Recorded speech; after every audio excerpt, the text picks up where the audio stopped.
The following may contain offensive language, adult humor, and or content that some viewers may find offensive.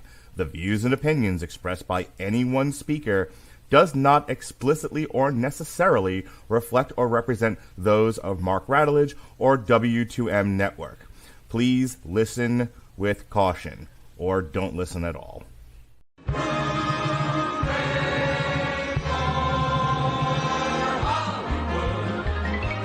Valley, hooey, Hollywood, where any office boy or young mechanic can be a panic with just a good-looking pan. And any barmaid can be a star maid if she dances with or without a plan. Hooray for Hollywood, where you're terrific if you're even good, where anyone at all from Shirley Temple to Amy Semple is equally understood. Go out and try your luck.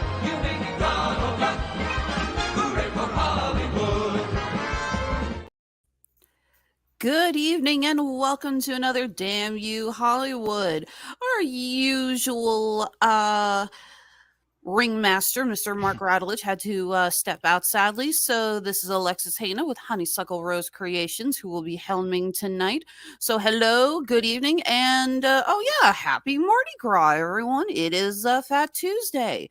So let's go ahead and throw things over to your host. I don't think he's going to lift his shirt to get beads, Mr. Robert Winfree. Yay! I will elevate my position only to show off the shirt that I'm wearing if anyone's interested, but I'm not.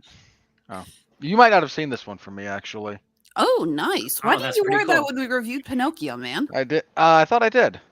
I can't remember much about that review. I feel bad because we gave that movie such a glowing review, but I can't remember it. Now, this is my Pan's Labyrinth shirt that I got from, I can't remember if it was T-Fury or Ripped, but one of the two. So yeah, I wear this on it. It's a nice shirt. I like it. It is a nice shirt. I like it. It is pretty swell. Oh, thank you. The other voice you're hearing, ladies and gentlemen, is Zachary Strobel. Say hi, Zach. Hi, Zach. There we go. Well, Alexis mentioned that Mark had some stuff come up. He was unable to be here. We know you miss Mark. We all miss Mark. He should be back next week, and if not, something will have gone horribly, horribly wrong for Mark to miss the review for Cocaine Bear. Like, there's no way he's missing that. I missed the Mark. If Mark doesn't show up for Cocaine Bear, Jason is driving all the way down to Florida with a gun and basically going to point it at him and say, "Get on the damn video." He might. Well, tonight, everybody, we are discussing the kickoff of Phase 5 for the MCU. Ant-Man and the Wasp. Even though the Wasp... I'll save it. Quantumania. Can I just say something really quickly about this title? Because that's one of my first problems with the movie. By all means. First of all, has anyone else noticed that these titles for these Ant-Man movies are just getting longer and longer? Like the first one is just Ant-Man, 6 letters, Ant-Man. Then it's Ant-Man and the Wasp. And then they took the Ant-Man and the Wasp and they made Quantumania. Well, I thought Quantumania was clever because by spelling it like that, you actually get an ant and man in the word Quantumania. So you get a little bit of extra marketing. But then it's just Ant-Man twice. And really, they should have taken the Wasp out of the title. Yeah. So that's our point of discussion tonight, people. And, oh boy, you're going to have an interesting discussion tonight. So, any thoughts? Okay, I know you two are bigger on the MCU than I am. I've seen all the movies. I've seen most of the TV shows, not all. But what were your expectations going into this? Because we've talked about this before, that Phase 4 was kind of a wet fart. It didn't go over very well. And Phase 5 is Marvel's in a weird position where they overextended themselves. They oversaturated their market. And I don't think that's not me criticizing the quality of the individual products. Some of them were good. Some of them weren't. See our individual reviews. But we reviewed them all. Pretty much. But they threw a bunch of crap at the walls. And we're just hoping stuff would stick. They can't afford that for Phase 5 because the audience is just it's not going to stick around. It's not going to stay there. It's going to be too burned out. That is true. Phase 4, Phase 4 was interesting because they had just wrapped up the hang on guys, we got an extra guest joining us. All the way from our Canadian office, Mr. David Wright. Hello, welcome. David. Hi.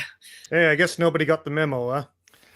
Seems not. Well, Mark, we mentioned this at the top. Mark had a thing that came up. So if there was information he was supposed to relay, that might not have been relayed. So David Wright is joining us. David, welcome on in. Always happy to have you on the show, man. Yeah, glad to be back. Hello. It's been a while. Hello. So, yeah, we were just discussing that Phase 4 of the Marvel Cinematic Universe was interesting. They had wrapped up the Infinity Stone saga. By all accounts, what we had seen with Marvel would have ended with that ending. In a box. Pretty much. But obviously, Kevin Feige and, everyone at Disney said, nope, we're going to keep going. And Phase 4 really was very experimental. And I think a lot of that was they didn't really know where they were going to go with this. I think they were still trying to figure out what the plan was, who was going to be the next big bad, what was the scheme. And we have now seen that scheme has led to the firing of 7,000 Disney employees and probably the canning of multiple Marvel shows that were supposed to come out this year, with the exception of Loki and Secret Invasion. Those two are the only ones Feige has said are not getting cut.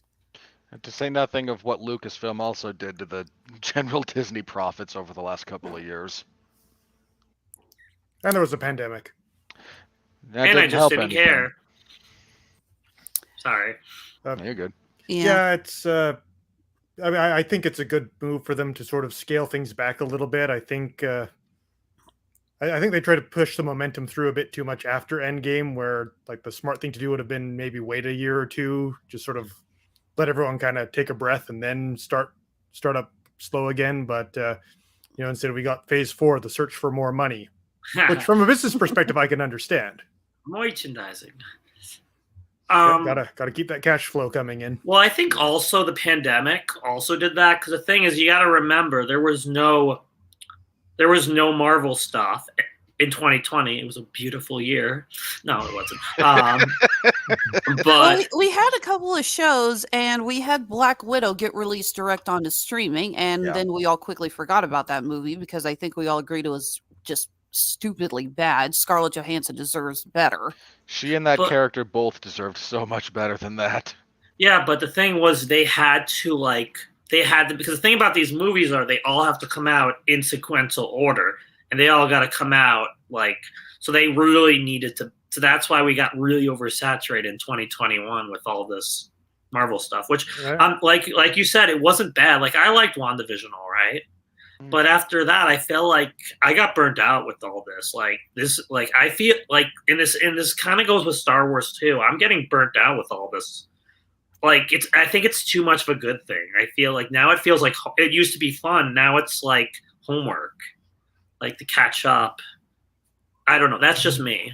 That's fair. You're not alone in that sentiment. So I get where you're coming from. Though I'd say with Star Wars, they're at least they've managed to keep things not as saturated compared to Marvel.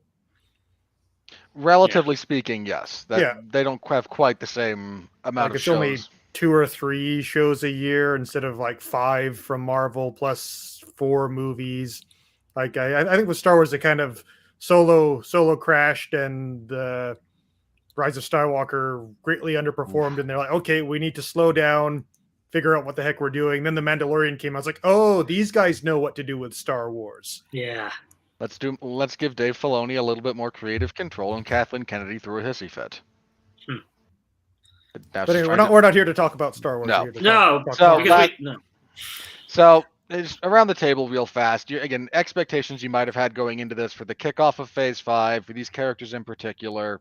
David, since you're first on, you're most recently on, rather. Give us start us off. Well, I usually tend to keep my expectations pretty middling for Marvel movies. I expect to just have something that's relatively good and entertaining, and that seems to work out pretty good for most of the Marvel films. For this one, it's an Ant-Man movie. You don't tend to expect great things from an Ant-Man movie. Well, not great things. I'm not saying that in a bad thing, but you don't usually view it as like an epic film that will change the direction of the MCU. It's like, oh, hey, here's a cool heist movie about a guy that can turn really, really small, and then here's sort of like a mystery heist type movie thing where he can turn really, really big now, and that's all good. Like, I like the variety in the characters that Marvel has in terms of like their stories and their power sets, as well as just who the characters are. So yeah, if you want like, political thriller, you go more Black Widow, Captain America. If you want like a heist comedy, you go Ant-Man. If you want cosmic adventure, you go Guardians of the Galaxy. More techno comedy, Iron Man, and space fantasy, Thor, and so on and so forth. So going in, so when I saw the trailer for this and thought like, holy smokes, this looks super epic for an Ant-Man movie. And I at least sort of, they introduced Kang, though who would have known that in Loki. So like I was at least kind of like, okay, this is, so he's doing the big bad this time around. So I kind of thought like, oh, it looks good. And mostly I was just happy like, oh, hey, Bill Murray's in one of these now. If you saw him in the trailer, you saw the extended Most of it, yeah. He film. doesn't have a lot of screen time, but he has some. All right, not Alexis? a big part of the film. Alexis? Sorry, I had to move my mic out for a second to get a drink of soda there. Oh, you're good. Mm-hmm. My expectations, like I said, after Phase 4, my expectations were a little bit lower, but I have greatly enjoyed the first two Ant-Man movies. I love Paul Rudd as the character. I loved seeing him in Civil War. I love seeing what he brought to the table in Endgame. He's a very fun character. He's a great actor. And I went into like, okay, yeah, expectations lowered, obviously, but still on the higher end of the lower spectrum, if that makes sense. I was expecting like at least a B-, as opposed to the middling C's that we had gotten with the last few movies. That's fair. And Zach? I don't know. I like the first two Ant movies. Like you said, like the first one is a heist movie. It's more of a heist movie than it is kind of a superhero movie. And I like them I like that they were more on a smaller scale. No pun intended. Okay, fine, pun intended. But you know what I mean. I feel like with this, like even from the first frame of the trailer, I'm like, they're going big with this. This is going to be a disaster. And it wasn't, but it was like, I feel like they missed the mark on what Ant-Man really was. And I know this because I feel like when I saw the movie, like the trailer, I'm like, why are they going so big with this? I'm like, but I don't know. I feel like they should have maybe picked another character for this kind of the movie they were going with. So I thought, it looked cool though. So my expectation was, even though it's probably, I don't mind it going in a bigger direction, but I feel like it's not going to be the same. It's not going to be the same Ant-Man kind of movie, but it still looks like fun. Alrighty. Well, with that out of the way, I shouldn't have to express my expectations. Y'all know me. I'm a pessimist. We all know that, believe me. But let's go ahead and get to the synopsis. So, we open with a bit of a flashback where we see Jonathan Major's variant of Kang land in the quantum realm and meet with Michelle Pfeiffer. Not the worst person you could run into in the quantum realm, I suppose. We cut forward to Paul Rudd as Scott Lang, and he's living life, and he feels good about life. He's saved the world, darn it. He's got a beautiful girlfriend who's just the bestest at everything. He's got a daughter who's naturally a political activist because, of course. He's got a best-selling book. People in the neighborhood in San Francisco respect him, and I call BS on that neighborhood in San Francisco, by the way, because, well, I've been to San Francisco recently, folks, and it ain't pretty. But he's feeling MCU good. San Francisco. That's fair. And to be fair, they seem to think he's Spider-Man. The old guy does. The old guy definitely mistakes him for Spider-Man. Oh, come on. How cute is it when he sees the little boy with the backpack with Ant-Man on it? That's a cute scene. Yeah, high five. Yeah, there's some pretty good stuff here. Like, if this wasn't like expressly contradictory to how other MCU movies the MCU has set up what it's like to be an Avenger, I wouldn't have a problem with it. Well, it kind of reminded me of the scene in Winter Soldier when Captain America goes to the museum and he sees the little boy who recognizes him. You know, it's a cute Yeah. scene. Well, no, it's not just that one scene. It's more the whole setup because Falcon and Winter Soldier made a pretty big point about how you can't profit off of being Avenger, and here's Scott Lang writing a book about being an Avenger. So there's again, this might seem nitpicky, but there's some world building issues that all of these films have that just clash horribly. Anyway, Cassie's in jail because she's an activist, and everyone proceeds to berate Paul Rudd at dinner for not doing more to save the world, despite saving the world. At which point they reveal we've been building something, a radio telescope, microscopic device to map the quantum realm. Not really sure why, apart from Cassie going, well, if I'd had this, then during those 5 years when you were gone, I could have found you, instead of you having to wait for the rat to randomly walk across the control panel in a van. Michelle Pfeiffer then go, because she and Scott are the only ones who didn't know about this. She goes, no, stop, turn it off. She disconnects it from its power source, but alas, it is too late. The signal has been sent to the quantum realm, and something happens. A miniaturized black hole sucks everything in the room, including all 4 of our major characters and Hank Pym's aunts. Isn't it 5 characters? Yes, 5. Sorry. Yeah. There's too many characters in this movie. Like, I'll yell about it in a second. They all get sucked into the quantum realm and split apart because, sure. The Pym family, Janet, Hope, and Hank, all wind up together, as do Scott and Cassie, and they all land in the quantum realm, and now there's questions, because Michelle Pfeiffer said there was nothing down here. Don't you understand? Nothing. And here there's people, and ships, and technology, and everyone kind of gets captured in different ways. Scott and Cassie are abducted by some locals who resist. They resist Kang the Conqueror, who is down here. Whereas Janet kind of leads their cadre to... They find a group of random caravanners. They get discounted leftover Star Wars costumes. They go to Mos Eisley. They go to the cantina. They meet Bill Murray, who used to have a thing with Michelle Pfeiffer during the 30 years she was in the quantum realm. Lucky. Sorry. I'm not allowed. That's allowed. Oh my god. Bill Murray's a charming guy. Well, until you get to know him. Well, until you stand in the way of his cocaine. That too. Shocked he wasn't in Cocaine Bear. Anywho. Have we added Cocaine Bear to the bingo sheet? We should add Cocaine Bear to the bingo sheet. I will be so happy when this movie comes out and we can move past freaking Cocaine Bear. I'm so sick of it. Hasn't even come out yet. I'm sick to death of it. Alexis, have you met Mark? Guys, she thinks that it's going to end once the movie comes out. It's so cute. It just begins. Give it another 6 months, and maybe something will take over in its place. But these freedom fighters that Cassie and Scott are with are inevitably attacked because somehow Kang knew they were there, and he sent after them.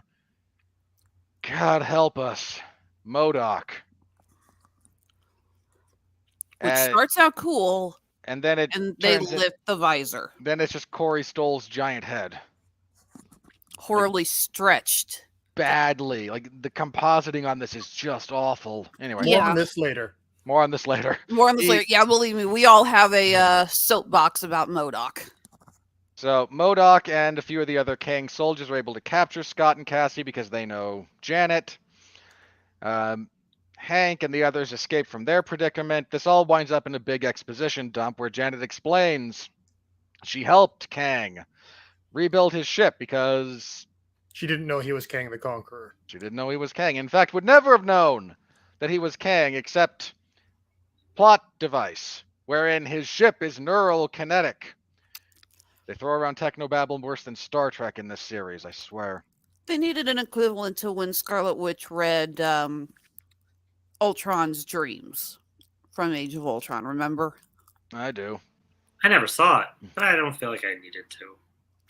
They just need a scene where somebody's able to look into the mind of someone else and realize, you're not good, you're evil. Yeah, and it's almost always stupid. I can think of like twice it's been done well. So, Anyway. Ant-Man and the Wasp, Quantumania. So she figures out that Kang is evil and destroys the engine to his ship. So he is still stuck in the quantum realm because, meanwhile, Kang gives a little bit of an exposition to Scott and Cassie about what's going on. He's trapped here. He wishes to get out because only he can stop what's coming. Don't you understand? He was exiled here by the Council of Ricks. I mean, Kangs. Huh. Because he's the rickest Rick that ever ricked. I mean, the Kangiest Kang that ever kanged. And he's the one who can stop them. And rather than kill him, they stuck him here in this particular quantum realm, in this particular version of the multiverse, in this particular universe. Unless the quantum realm exists beneath all multiverses, but this is never explained, because why would they? That would box them in writing-wise. And he needs to get this back, and he needs, more importantly, Pym particles, because this is what Janet used originally to disable the core. So he threatens to murder Cassie if Scott doesn't do it. Scott, not being a giant piece of crap, decides I don't want to watch my daughter die and agrees to do it. Janet has revealed all of this to Scott and Hope. They show up. They all show up at the core together. Scott jumps into it to try and get to where he needs to go. Finds a bunch of versions of himself because we thought this was a cool visual for some reason. He and Hope are able to eventually fix the core.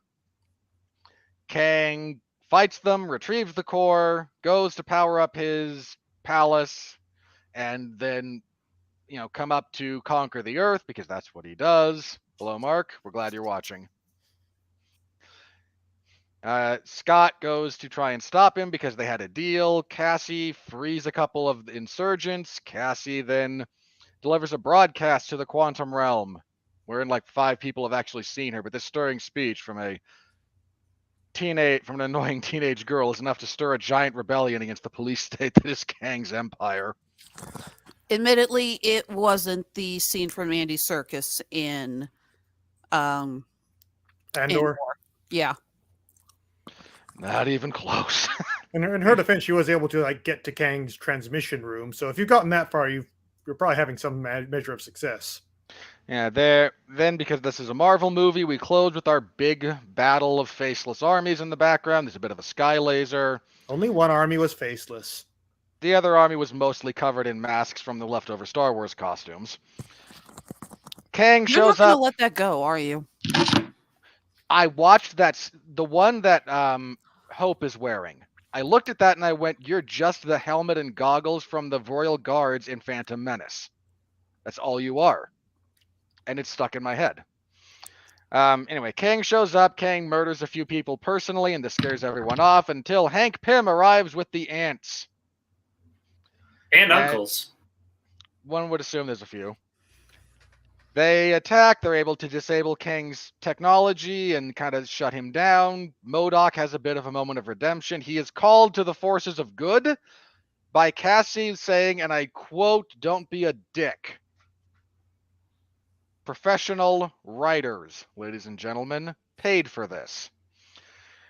Kang is disabled. The quantum realm is nearly freed. And throughout the course of all of this, hoopla happens and there's a portal opened. And now our heroes can return to the real world instead of the quantum world. All of them except Scott Lang get through, but Kang shows up for an epic fist fight that was cut together like Michael Bay. The editing in this just gave me a headache. Scott goes to destroy the core again. He doesn't care if he's stuck here as long as Kang loses. He's fine with that. Hope shows up because, of course, she does. They both together manage to suck Kang into the core, into oblivion. He's gone.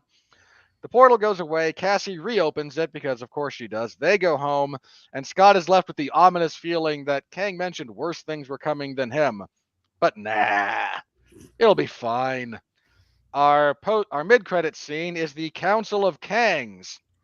There's Rama Hutt, Scarlet Centurion, and Immortus. Thank you. I was just going to go with Egyptian Kang, Android Kang, and Kang who talks like Richard Harris's version of Dumbledore.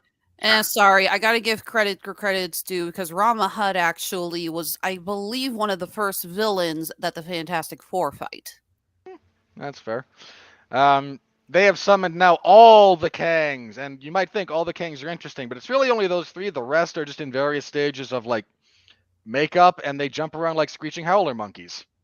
They're not all that interesting.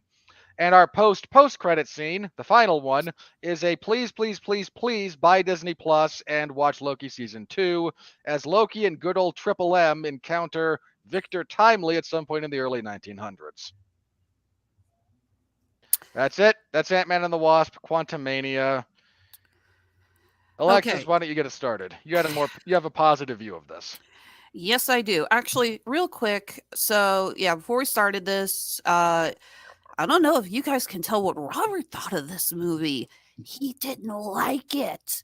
And No, what? Never. and Zach and I are both I'll on the explain.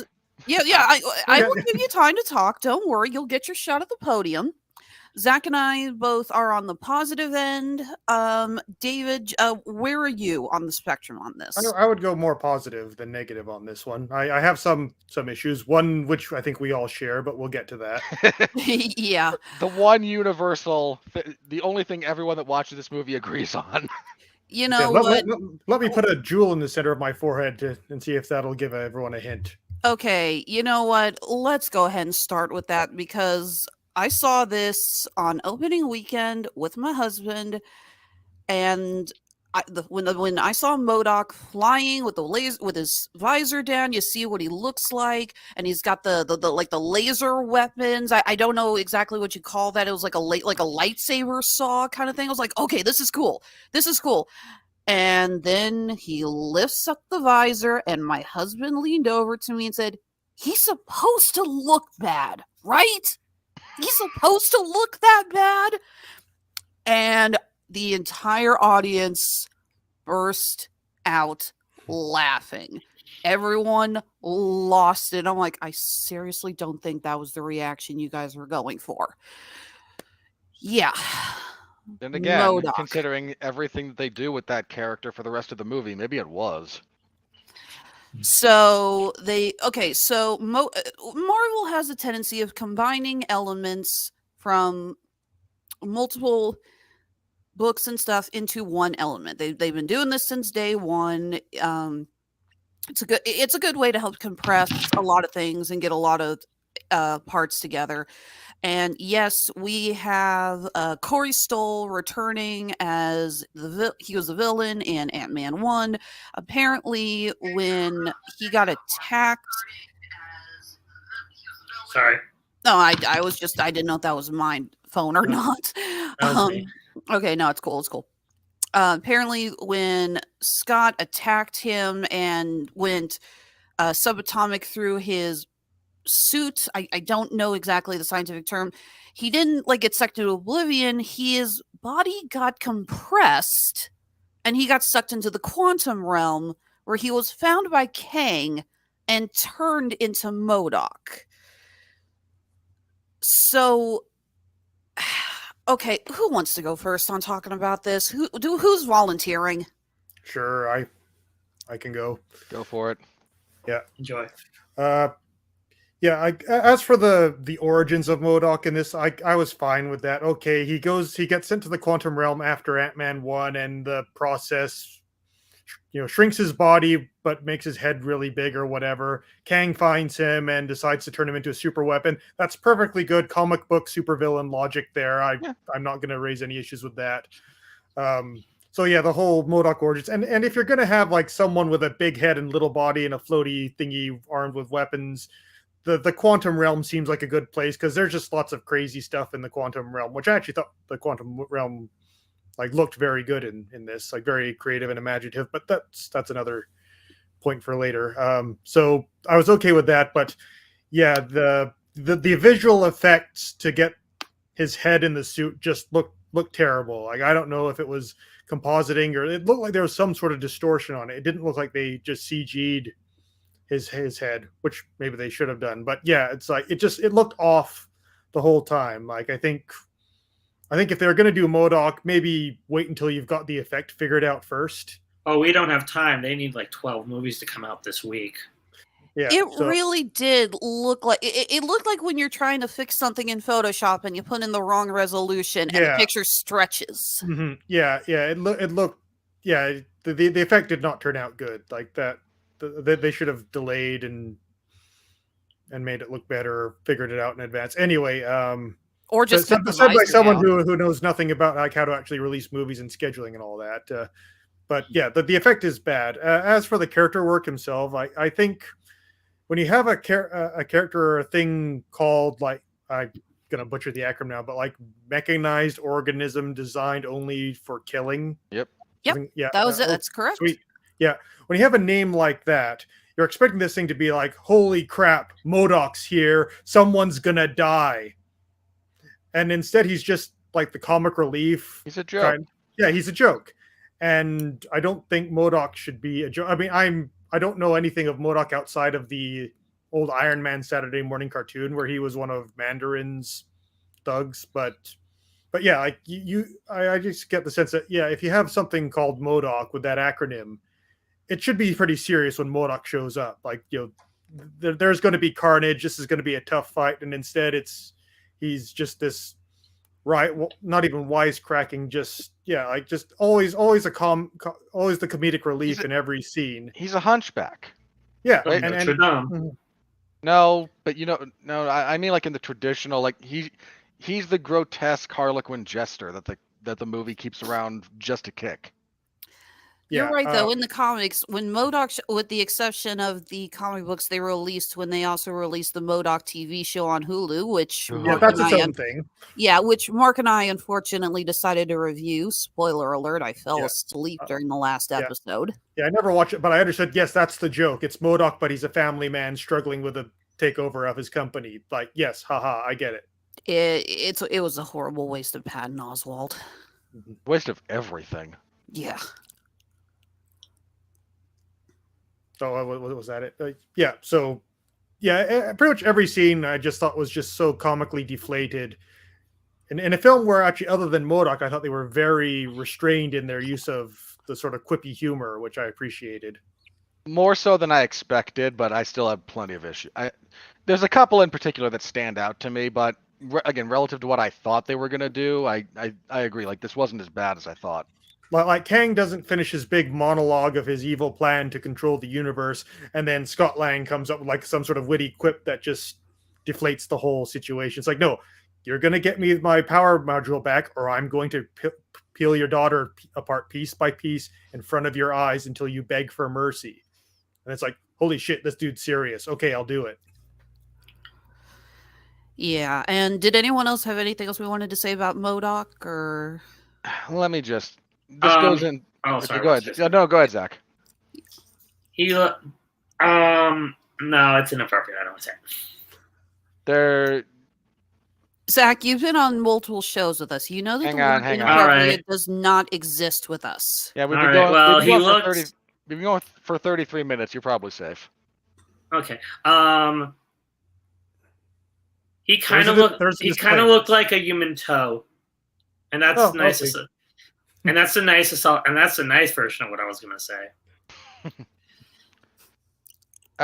Here's my big gripe with MODOK, and this goes to a larger problem I have with the film, but let me limit it to discussing MODOK for a second. He shouldn't be, and this is not like you can't change the character or whatnot. Like, MODOK shouldn't be a comic relief just within the context of this story. Like, I'm not even talking like, how dare you take this character and change it? No, you can change him. I don't care that much. I care that it feels like in the original draft of this script, the entire movie was different. And given all the pickups and reshoots and whatnot that they had to do for this, it probably was.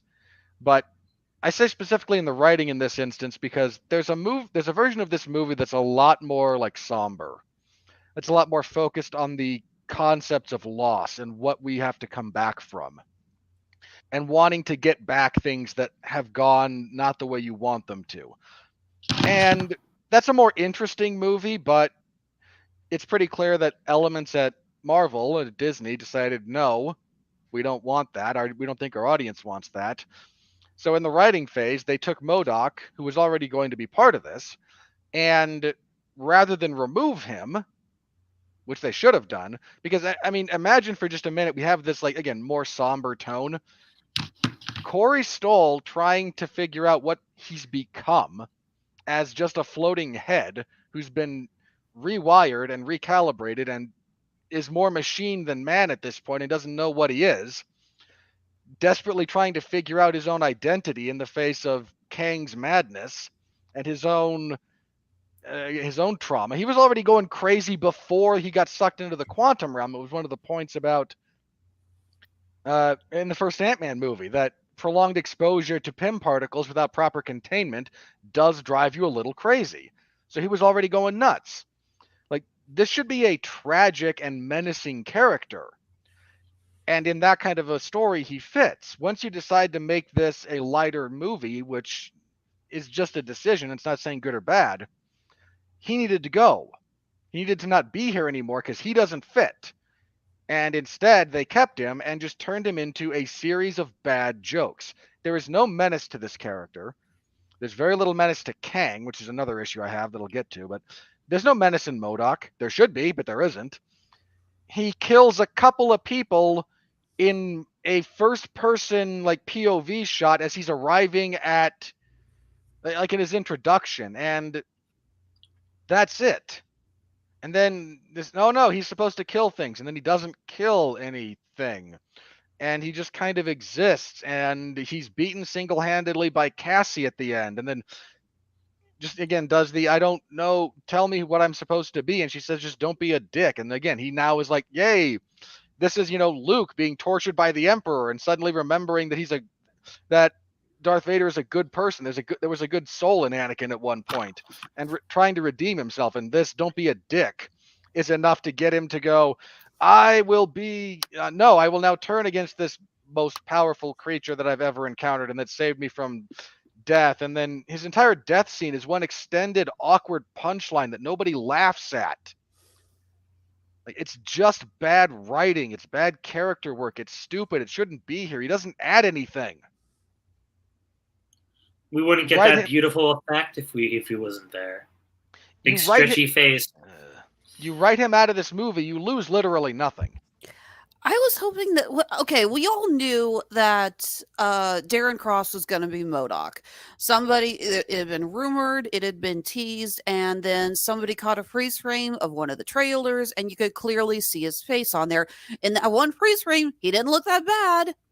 I think he had the visor down in the freeze frame, didn't he? Yeah, he did. So we all knew. It was like we all knew it was going to be Darren Cross. But I was genuinely hoping they weren't going to put the visor down. That maybe, he was going to show scary and maybe drop some hints about his previous life. And Scott's like, how do you know me? What are you talking about? And he puts it together. Oh, my God, it's Darren. I thought there could have been some genuine mystery and shock to the reveal. There could have been. He was scary. I see him in my nightmares. Yeah, just not the way they intended, right? Yeah. He looked good with the visor down. With the visor down, when we see him flying with all the weapons stretched out and everything, MODOK legit looks good. Yeah.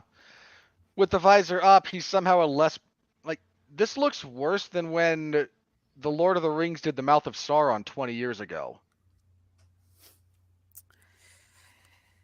So, yeah, that's something that I have yet to come across anyone who admits that they liked that part.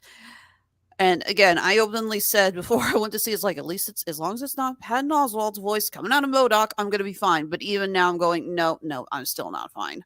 Still not fine. All right, but Robert, I want to go back to what you also said there, because I'm going to have to disagree with you on one part, and that is the part of Kang. And this is the part that I think I'm seeing actually in a lot of other reviews, is the adoration for Jonathan Majors' performance. And we're going to talk strictly about his performance without the mid-credits scene, because everyone I know loved the mid-credits scene, jumped up and cheered it on. I did too. But we're going to talk just strictly about how he performed in the movie, just the movie. So who wants to start talking about our introduction to to Marvel's new big bad, one of the most iconic comic book villains of all time, Kang the Conqueror? Let me clarify real fast what I said.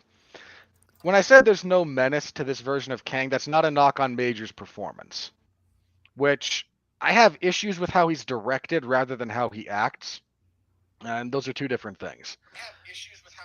But when I say there's no menace to him, it's not that he's not trying, and it's not that he... How do I phrase this right? There's a couple of things about this that kind of put me off of it. One is his pattern of delivery. This is not a reference any of you will get. Mark will get this, but every time he's talking, it sounds like he's being directed by Nicholas Winding Refn. These long, stupid pauses between every sentence of dialogue. Mark, if you're still watching, let us know if you got that reference. Oh, he did. Yeah, he did. So I got a problem with that, and I don't know if that's a directorial choice or an actor choice, but they're trying to like falsely add gravitas to him by just spacing things out, and sometimes it works, sometimes it doesn't. Again, like, your mileage is going to vary on that. A lot of it for me just didn't quite hit.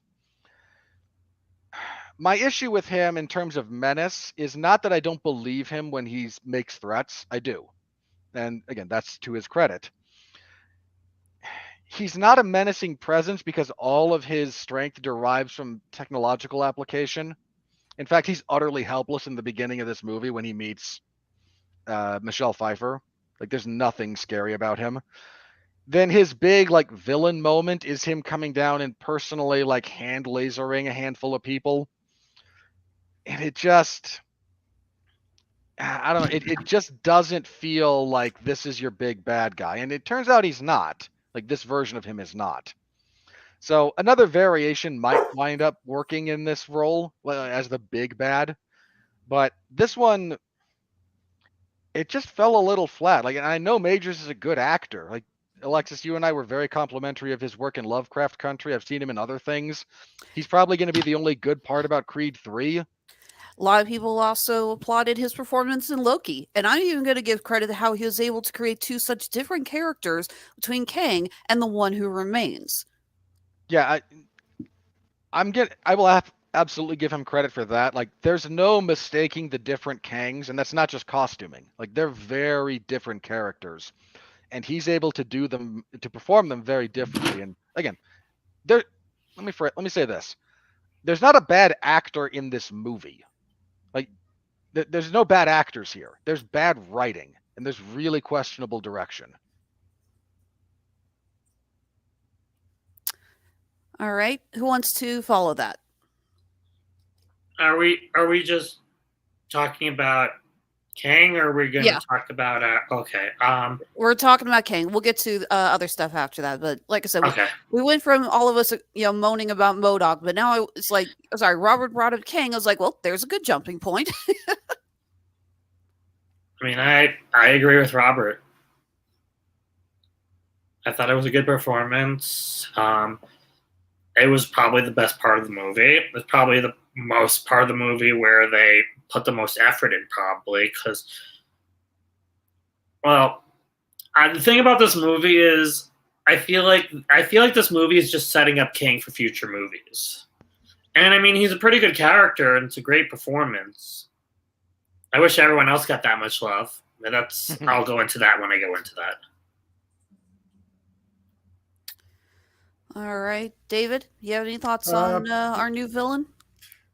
Mostly what's already been said. Like I think with Thanos, they lucked out so much that Josh Brolin did such a good job, because he was just teased and teased and teased, and then you finally get to Infinity War. It's like, oh wow, this guy actually works.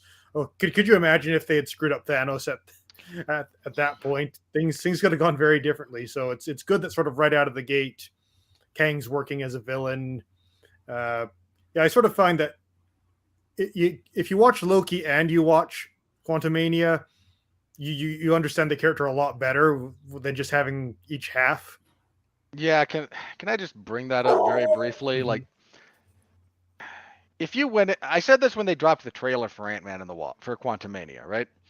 If you didn't see Loki, that big reveal of Jonathan Majors means nothing.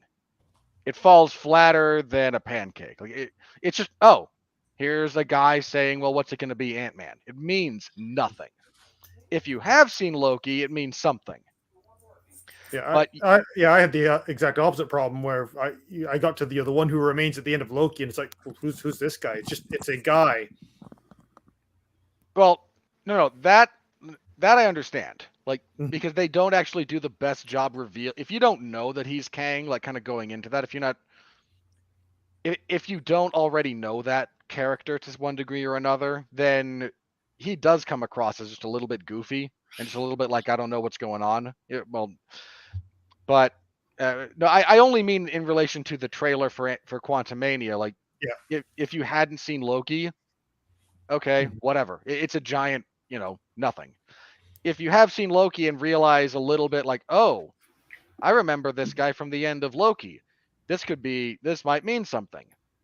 Then it carries some resonance. But absent that, it doesn't. And Zach mentioned that some of these are starting to feel a little bit like homework in the MCU. And Yeah. I think some people have felt like that longer than Zach has.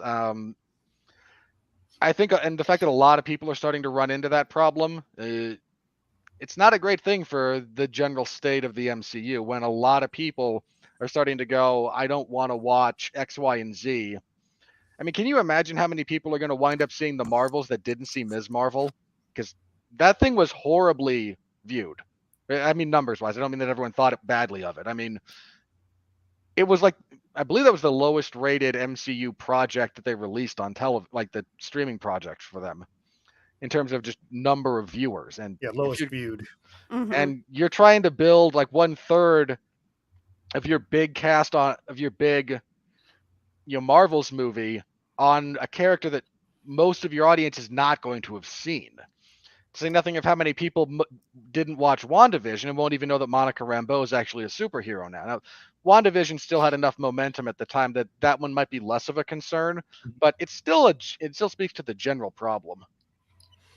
But yeah, I think otherwise. Oh, sorry. Go ahead, David. Yeah, otherwise I would just say, like as performance-wise, the range on the character was great. Like not even just the different versions of Kang, but just his ability to, supervillain monologue, but also quietly threaten to sort of get into a bit more of the deeper, like, what makes Kang tick, sort of his relationship to time and his aspirations and frustrations.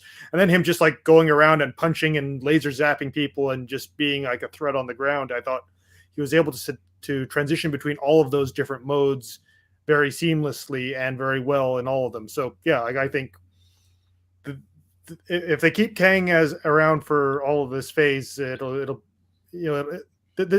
have the Marvel villain problem with him. I actually got to disagree a little bit on the whole doing homework thing.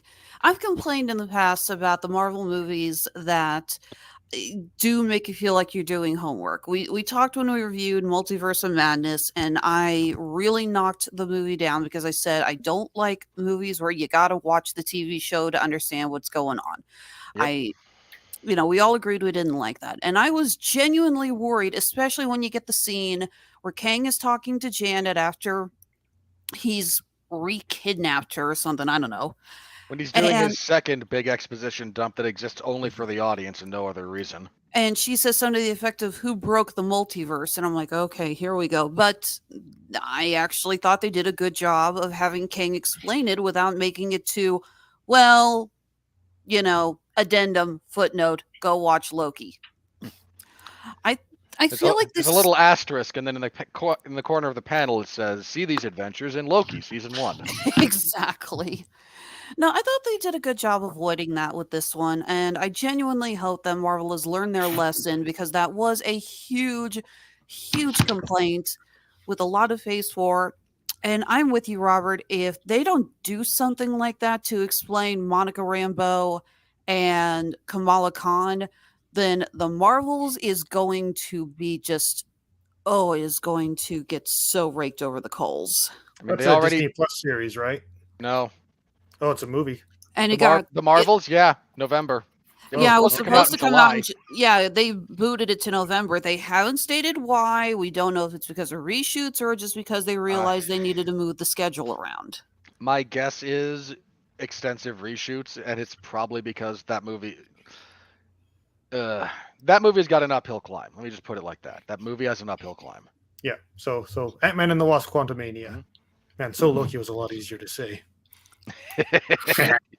Yes, it was.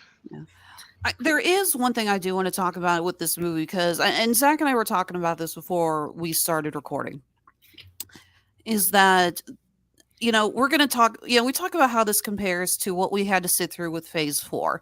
And yeah, there are a lot of flaws with it, but this movie did one thing that I have not seen in a long time with the Marvel movies, and that was it got me excited for what's to come.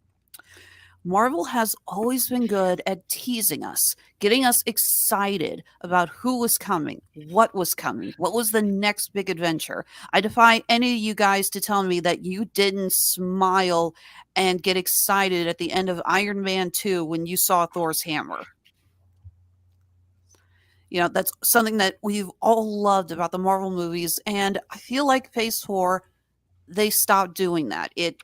I really got worried because I genuinely didn't care what was coming next after that. I was like, yeah, I don't care if I see the Eternals again. Yeah, Please, I really don't care what happens. In fact, please don't show us the Eternals again. I disagree, but moving on. I don't care what really happens to Shang-Chi. I really don't care what happens to Black Widow's sister. They just weren't getting us excited about the MCU. This movie did. This movie really gets you excited. I am looking forward to what they're going to do with these upcoming movies. Fair enough, if you are. Yeah, for the most part. Yeah, I agree. Yeah. I'm not super excited, but yeah, I'm like, this is okay. Yeah, this is a good, solid start to it. I'm looking forward to seeing more of this storyline and how it plays out. All right. Zach, is there anything else you would like to discuss about with this movie? Well, I mean, I would go into my overall thoughts. I wanted to save for my overall thoughts. All right. Are we at overall thoughts now? We can go ahead and start jumping into overall thoughts. We're coming up on an hour here. Forgive me. Like I said, I got told less than half an hour before we were doing this that I was hosting. I didn't really have time to come up with questions that I wanted to ask you guys. So Go ahead, Zach. So again, overall thoughts, good, bad, and otherwise. Okay. Well, the thing about I think I said this before, because the thing I liked about Ant-Man is that it felt like, and when I say Ant-Man, I mean like the first two movies. Mm-hmm. What I like about Ant-Man was it kind of knew it kind of had its own style, like, to it. It's like it was a smaller, lighter tone. I feel like what they were doing was important to the characters, but it wasn't like the world would blow up. I mean, if it got out of it could lead to the world blowing up, but at that moment, it seemed like it was more like, because first of all, I would never want to live in this Marvel world because everything the world can blow up so easily. It always needs saving. It always needs saving. It's like, why would anyone want to live in Gotham? It's like half the people are criminals. Anyway, moving back. I liked it because they were more comical, they were lighter, and I mean, the first one is just a heist movie. Didn't feel like the world was going to blow up. Well, this one was the opposite of everything I just said. The Now, whole get used to the stakes being the whole multiverse is at stake. Is every one of them. Steak. Sorry. I got hungry for a second. Moving on. And the thing is, I don't mind if it. Look, I don't mind if it's like the same thing. I don't want it to be the same thing over and over. If you want to raise the stakes, raise the stake. But this was like a totally different movie, which, I mean, like, it didn't even, like, they could have taken another Marvel character or created one. I just don't feel like, why do they do Ant-Man? Why they needed Ant-Man? I mean, was it because they didn't do anything with him for a while, or because it didn't fit the tone? It didn't fit, like, There's nothing about this property that screams this is an Ant-Man adventure. Yeah, exactly. That's why I feel like it was like they wrote it around him.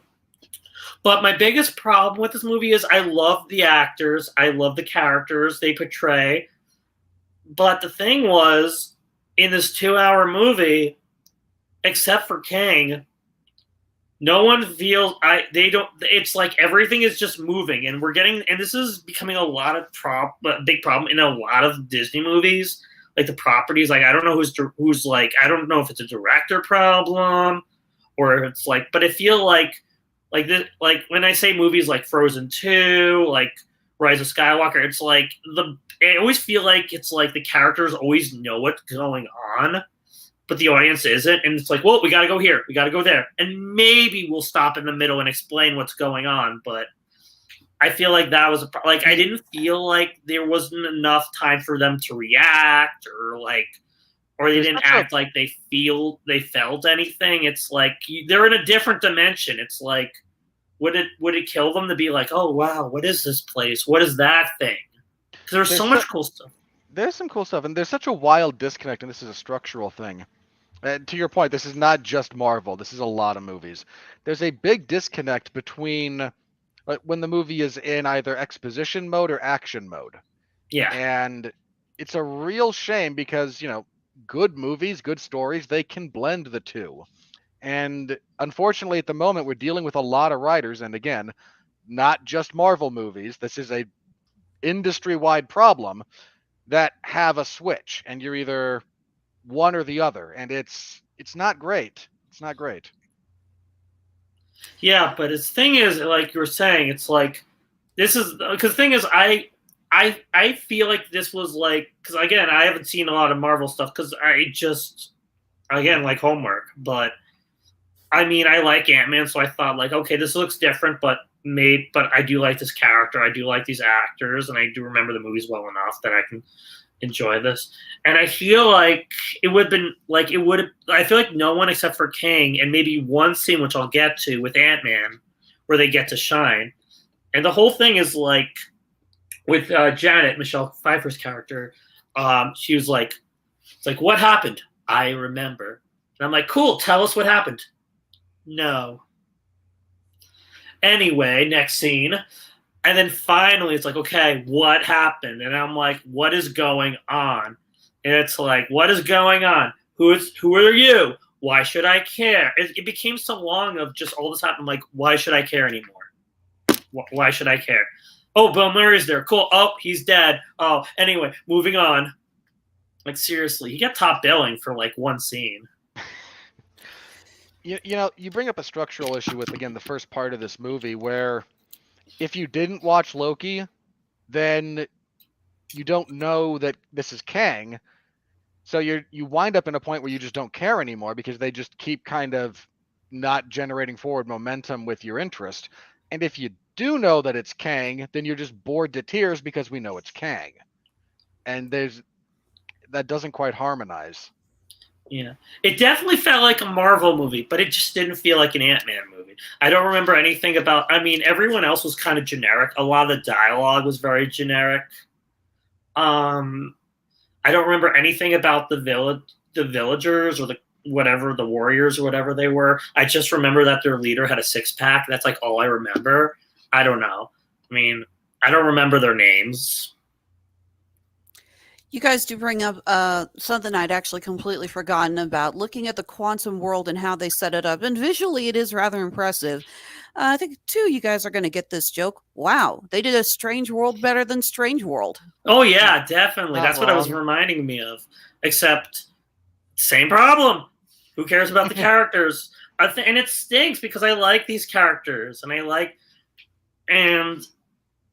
the one scene I was talking about where Ant-Man gets to shine is that scene where his mind like starts multiplying or whatever, and he has to make a pyramid of ants, Ant-Man. Yeah, Ant-Man. Ant-Man. Okay. Yeah, I didn't know the plural term. That was cool. One would assume in the infinite possibilities being manifest there's at least two that are ant women. Yes, those are really. We should be calling them ant people because we don't know how they all identify as. Oh, for God's sake, guys! Okay, I actually did like the probability storm. I thought that was kind of an interesting idea, and maybe that's also because I had just recently seen Everything Everywhere All at Once. So I thought, again, it's like, oh, that's kind of an interesting idea. Hell, I even love that one of the guys, or one of the Scots who shows up is him in his freaking Baskin Robbins outfit. Someone's got to pay for this. How good do they pay at Baskin and Robbins? I want to. It's weird because two of them in my town have gone out of business. But anyway, moving on. But yeah, it's just, I don't know. I just felt like same thing with Strange World. I mean, and this is cool. I would like to learn more about this strange quantum world. I mean, I like the design, and I don't know. It's annoying when you don't care about these people. Why should I care about anything? The only thing I care about was Kang, because Kang actually had time to grow as a character. I don't know. I mean, there are some good things I did like about it. I did like the visuals. I do like the characters. I love the performances. Dialogue's a little when they're not saying generic lines. I like that it was under 2.5 hours long, so it didn't overstay its welcome. This was what, 2? This is just maybe 2 in like 5 minutes. It's less than 2.5. Yeah, I agree, but I think it's 2 and change. Yeah. I have this up. Let me look it up. But yeah, that's pretty much my thoughts on it. I don't know. I feel like it should have been another character. I don't think AntMan was. I don't think it was the right choice to choose him. I think they should have just picked another character more fitting of the world. And if they were going to do an AntMan movie, I think it was just too much to handle. That's just me. That's my point, my opinion. For the record, total runtime of 124 minutes, so 2 hours and 4 minutes. Oh, I was off by one. Close. Yeah, good job. All right. Well, I guess the next thing that we're going to talk about, usually we talk about this when we just do your basic look at the reviews and we make fun of the critics who we would like to know how the hell they get on Rotten Tomatoes and we don't. Money. Audience size. At this point, it's just audience size. But right now, the tomato meter for Ant-Man and the Wasp, Quantumania, is 48%. The audience score is 84. Oh, that bumped up a lot. So the bots must have come out. Okay, good to know your position on this. This is a movie that is really split, and it's interesting to me. And I would like for us to dissect what is it that's making the critics hate it so much, but making audiences love it so much. What's the audience seeing that the critics are not? Well, I think it's also just why people go to the movies. Like if you're a critic, you're there to like criticize, to analyze, to get, you want the deep meat of the movie. Whereas like it's a snack. Like it is a popcorn movie. And I think if you're just John Sixpack or you're there to be entertained. I want to go to a movie. I want to have a decent story. I want cool action scenes, a few jokes, and Ant-Man delivers on that. Like the story makes sense. The characters make sense. Like, it's a good action scene at the end. It's not amazing, but it's fine. Like it does its job and it does it good. Whereas I think if you're a critic, you're more like, what's the message? What does this tell us about humanity, or that kind of stuff? And there's not really a whole lot of that in this one. Like my biggest complaint about the film, other than MODOK, is like they set up Scott's arc at the beginning where it's Cassie saying, like, you saved the world, but now you're not a hero anymore. You're just profiting off of saving the world. You're selling your book, and that's about all you're doing. So you would think that you establish that at the beginning of the film. So part of him, like going into the quantum realm and being trapped and coming face to face with Kang the Conqueror trying to escape, is he finds his desire to fight again and to be a hero and all that stuff. And we never really get that arc. It's just he's in the quantum realm, and then stuff happens, and there's a big fight at the end. And most of his motivation is getting Cassie back, which isn't really a selfless motivation. So yeah, like there's not really anything deep in the film character-wise. There's no growth or arcs or anything. It's just yeah, they have an adventure, which again is fine for an enjoyable film, but it's not an in-depth thing. You gotta set that up. Like you said, the issue here, and one of the reasons I kind of joked about the bots coming out to raise the audience score for this is originally, and I mean until very recently with Rotten Tomatoes, the audience score was a lot more in line with the critical score. It wasn't sub 50, but I think it was high 60s, low 70s. And for this kind of movie, that ain't good. And part of the problem is part of the problem you run into with this is bad signposting. Like you try to tell the audience, here's the journey we're going to go on. And then if you tell them we're going to do X and you wind up doing Batman symbol, you got a problem. Setting up this to be, either Scott Lang figuring out he wants to be a hero again, or maybe justifying some of his position and trying to get his daughter to realize you can't save everyone. Yeah. Or it could even just be like, hey, look, I saved the world, yes, but I lost 4 years of my life with you. Now I just kind of want to take it slow and spend some time with my daughter, who I'm having to relearn our relationship with. I would bet a lot of money the original draft of this movie, that's the motivation. Mm-hmm. I would bet money that Scott's thing is I lost a lot of years with you when I was in prison because of myself. Yeah, heck, Captain America got to the end of Endgame and decided, you know what, I'm going to go back in time and actually live a life where I'm not a superhero and I get to be with the girl I like, because I think I've damn well earned it by now. Yeah, guys, heroes, they need a vacation sometimes. And he loves Cap, so he's going to try and take some inspiration from that. It makes sense. And the other thing that there's a better version of I had a bad version of this movie in my head before I saw it, right? Like we all know what we expect. And we did get a lot more than 2 minutes of Kang. We did. And unfortunately, a lot of this movie is worse than that version that was in my head, because the version in my head, our central conflict revolves around, believe it or not, Scott and being given the opportunity to travel through time via Kang's, his ability to traverse the multiverse and the dimension. I still thought that would be it from the trailer. I know, they set that up, right? Really did look like the way they were going to go. That was his dialogue with Michelle Pfeiffer. But yeah, I thought it would be Scott, you help Kang, and then Kang will give you back the 4 years you lost with your daughter, and him having to decide to saving the universe is more important than getting that time back, or something along those lines. Yeah, and you could make a decent story out of that. Again, I bet the original version of this was, again, a little bit more somber and a little bit more focused on, how do you progress through loss? Because Scott's lost a lot of stuff. Michelle Pfeiffer's lost a lot of stuff. There's that line that is so out of place for this version of Kang, given the movie at the end, when Michelle Pfeiffer says, you're not trying to do this to save anyone, you're just mad that you lost when you fought the other Kangs. And he has this little bit of, you have no idea what I've lost. And it's out of place because everything else in this movie that should be dealing with that same theme is excised. And instead it comes across as just a really out of left field character beat when it should be something that actually resonates. And again, this goes to just poor writing, poor signposting.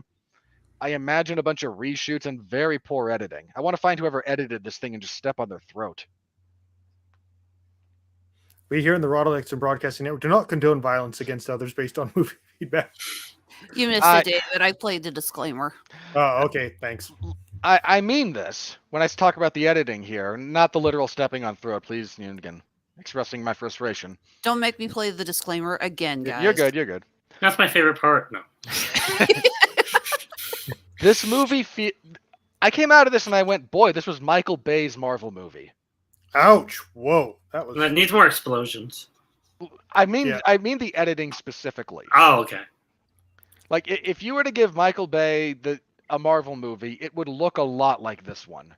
There are constant cuts. That entire final fight between Scott and Kang is utterly unreadable. It's just cut after cut after cut after cut after cut after cut whenever they touch. And you're hiding your bad choreography. You're hiding that it was done badly. You're hiding that it might have not actually been done at all, with just trying to make the viewer's eyes bleed with your incessant cutting. And it's almost physically painful. To that same point, there's no proper sense of space given to anything in that finale. Like, Cassie gets to the broadcast tower to interrupt his signal. Where is that? You don't know. Like, I actually went into that final bit thinking, oh, she's in Kang's little pyramid citadel because that's where he's broadcasting from. No, clearly not, because she has to run from wherever the hell she was to get to the final battle.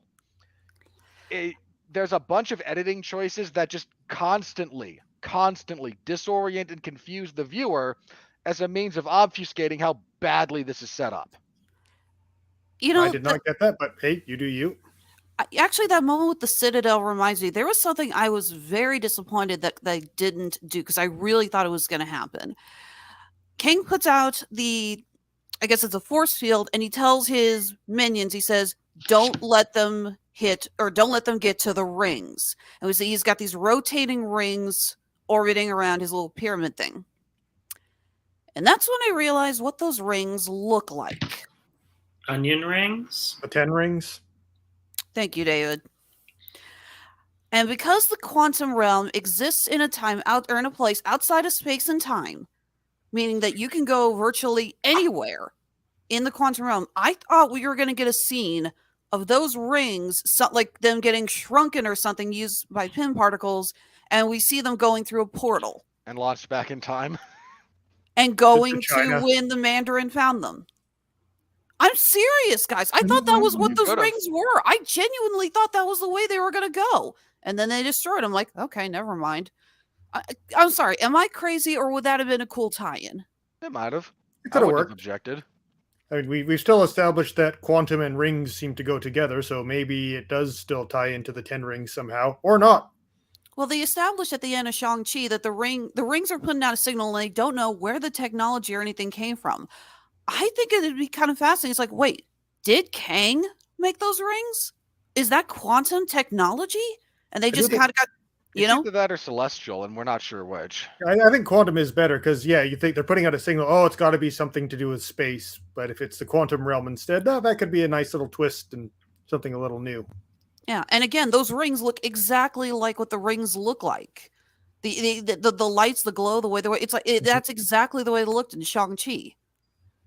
So yeah, a little disappointed. I thought that was where they were going to go with that. But yeah, maybe they will get some version of that later on. Maybe not those specific rings, but yeah, some form of quantum ring technology, time travel shenanigans. It's probably going to look. You've heard the rumors. I assume we've all heard the rumors at this point that our finale for this saga for the Kang Dynasty is going to be essentially a retread of Endgame, but instead of time travel, it's multiversal wandering. I don't know if that's true this or is not. they're calling this the multiverse saga. It's not the Infinity Saga anymore. It's the multiverse saga. That is literally the name Kevin Feige gave it. Or as they say in Brooklyn, the multi-voice.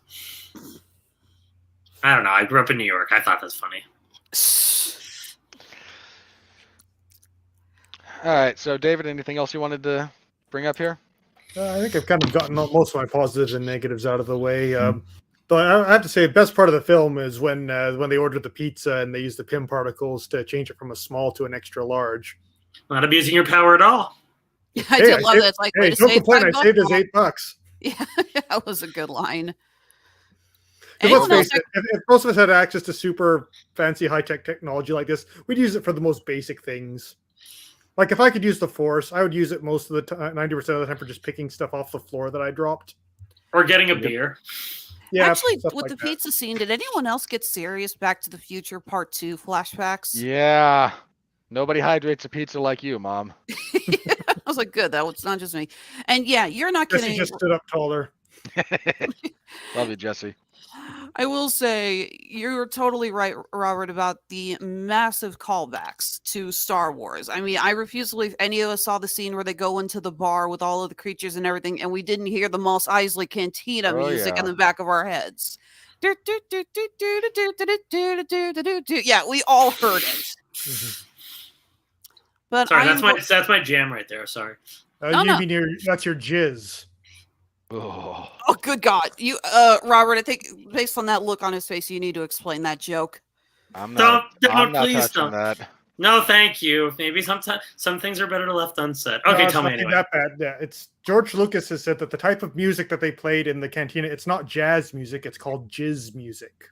Because that's what they do in Star Wars. He said it before he realized how it sounded. I am willing to bet $100. That's one of those moments he said it and then he sat back and realized maybe I should have phrased that better. No, he knew exactly what he was saying. Star Wars is just a laundry list of George Lucas confessing his deviancy. For the record, I didn't mind scenes like that because I'm just going to slip into my little optimistic bubble and say that it was Peyton Reed doing a fun little homage. If you like it, it's an homage. If you don't, it's a ripoff. Fair enough. Yeah, I'm looking at that. It's like, I refuse to believe that Peyton Reed isn't a fan of Star Wars. It wouldn't surprise me if he wrote that scene and he actually titled it in the script. They go to a Mos Eisley style cantina or something. I would assume. Mind you, the whole like underground bar where you meet resistance people and stuff in context, that's kind of that trope exists beyond Star Wars. And I did love the line from true. Hank Pym. I'm assuming whatever you serve here, you have a beverage that could get me drunk. Yeah, Michael Douglas did a pretty good job with what he had to work with. Oh, man. The unfortunate thing is he's another character you could have written out. Yeah, I just feel sorry for him because he had like just days where he was just like this for the whole time. Oh, Speaking of characters you could have written out, what about the Wasp? Easily You know the could have character. You know the character that takes up like half the title. That's true. Without a full the fourth. exception, I could be wrong, but with the exception of the the storm that she goes into help Scott, and where she delivers the blow to Kang to help save Scott, so she really doesn't do much else in this movie, does she? I didn't really feel like I didn't feel like Scott got really sort of overshadowed by the other cast that much. I even kind of like how Cassie, like when she reveals that she's got a suit and she's doing Ant-Man stuff, like she can't get the punch right, and at the end of the film she still can't get the punch right. My gripe with that, the first scene where she's struggling with it, is that they turn it into a lighthearted moment as dozens of characters are being slaughtered in the background. It's so wildly out of place tonally that it's grating. Like it's jarring. I don't mind. And if she did make the punch, then would we all complain about how, oh yeah, see, all the women are good at everything instantly and better than the men? No, I don't mind her struggling to learn it. I don't even mind him teaching her how to do it or him trying to teach her how to do it. Like it's reflexive for him at this point. And I kind of agree. I like the idea of him saying, it's like, well, if you're going to do this, at least let me show you how to do it right. I kind of like the idea of them bonding over that. Yeah, that's fine. Like, it's just doing this as this resistance camp is being violently obliterated and purged from the face of the quantum realm seems a bit out of place. That's they should have had the forethought to go to the gym and figure this all out before being involved in an epic struggle against interdimensional despot. Well, it sure would have been nice if the characters weren't total idiots, too, which is my big gripe with this movie. Like, this movie doesn't happen if these people aren't just stupid. I would say Michelle Pfeiffer was the only dumb one because she's like, I can't tell you what's going on yet. Why not? I can't. She's the worst one. She's absolutely the worst about it. Like, look, you don't want to admit you hooked up with Bill Murray during that 30-year time period. Hey, that's fair. I don't care. Maybe telling the superheroes about the dimension-hopping, time-traveling, technologically advanced supervillain stuck down there would be a good idea. I'll admit, I am not a fan of the trope, the whole, I'm lying to you to protect you. What's going on? I can't tell you. What's going on? I can't tell you. What's going on? I can't tell you. What's going on? Okay, fine, I'll tell you. That is an overused trope, and they don't even really give a real reason why Janet is hiding this from Hank and her daughter. She says she wanted to protect them, but I'm like, how does not telling them about the sociopath, multiverse hopping warlord that you accidentally helped because you didn't know any better? I mean, he fooled you. Jonathan Majors is charming. Good for him. How does not telling that to Hank and Hope help them in any way, shape, or form. I did not get her logic. Yeah, if I have children, I'm not going to tell them to look both ways before crossing the street because I don't want them to get hit by a car. Yeah, it's just the dumbest thing, and it exists only because her character's position on this exists only because they need the movie to happen. Ditto the ants, suddenly Deus Ex Machina-ing them out of danger on multiple occasions. Like, why are they here? Well, who knows? Hank Pym created the Borg. That's all he did here. He created the Borg. I'll admit, I don't mind the fact that she didn't tell them originally, and when she sees about the quantum thing, she's like, no, turn it off. It's like, okay, so she kind of hadn't had a chance to tell them about that yet. All right, that works. But yeah, you think I don't get why she took so much time down there to explain to them, okay, this is why we're in trouble. Yeah, because when they get to the quantum realms, like, wait, what's going on? It's like, okay, guys, I'm sorry, I should have told you this, but I didn't want to, encourage people to come and look into the quantum realm. But there's kind of like a supervillain down here, and he's really bad news, and we need to get the heck out of here as soon as possible. Then, oh, okay, so we're going to make smart decisions now that we know what's going on. Yeah. Again, like there's just a lot of really dumb decisions that are made for no other purpose than to advance the plot. And I hate that in not just Marvel movies, because some Marvel movies don't do this. I hate this in my stories because it's just the author admitting I can't come up with a better idea. I can't come up with a better way to do this. I have this cool idea, but my characters have to behave like idiots when they have previously demonstrated to not be this dumb. Well, I wouldn't say it was that much of an idiot plot because, like, other than Michelle Pfeiffer keeping everyone in the dark, like the plan would have still been the same. It's like, okay, look, we need to meet my old resistance contacts. They can help us get out of here. Okay, this is a plan. And then we find out, oh, it turns out my resistance contact has switched sides now, and we're in trouble. Action scene. Now we've escaped. Oh, now MODOK's here. Cue next scene. For Scott and Cassie, they were separated from Michelle Pfeiffer, so they couldn't have known in advance. So you think the knowledge were true. So sorry. I don't really think it was that much of an idiot plot per se. It's just, why couldn't we have just gotten the plan? Why couldn't they have just told us from the get-go what was going on? Because we already knew from the trailers. Oh yeah, it's Kang. Actually, that's a really good point. At no point does anyone mistakenly believe Kang, and because they don't know what Hope or what Janet is going to tell them. It doesn't turn into I lied to you. Well, because you lied to me, I mistakenly believe the opposite or something.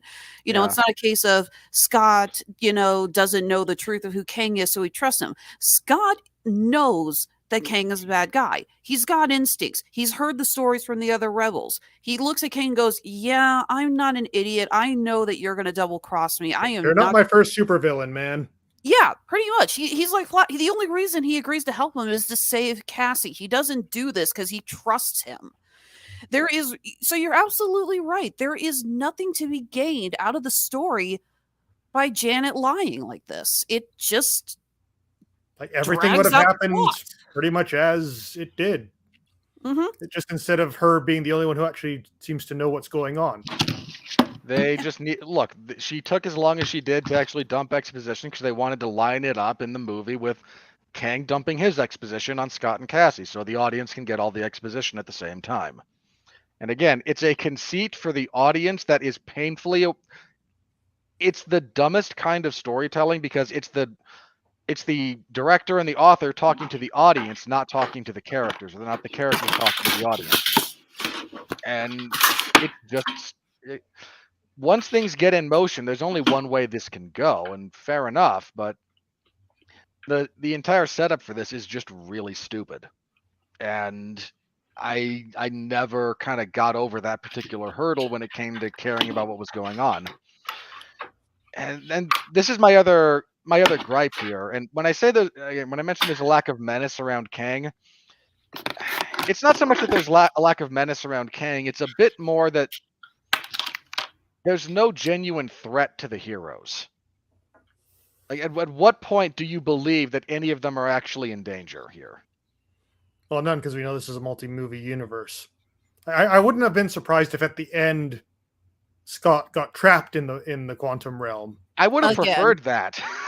to be honest. Yeah, and I then thought, yeah.